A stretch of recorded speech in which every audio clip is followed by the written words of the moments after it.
হে করুণাময়ী মা, আমি আপনাকে যখন মনে মনে বললাম যে মাতা আমি যেন আপনাকে সামনে থেকে সরাসরি যেন দেখতে পাই মাতা, এই কথাটা তো আপনি শুনলেন মাতা।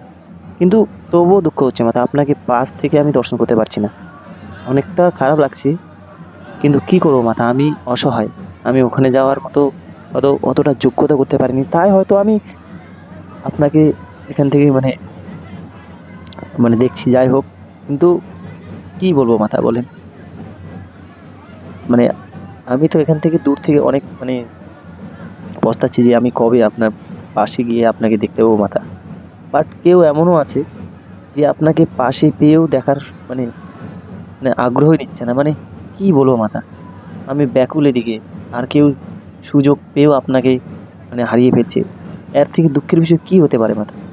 বাট দয়া করে কৃপা করো মা, কোনো না কোনো দিন যেন আপনার মানে শুভ যেন সরাসরি দর্শন করতে পারি।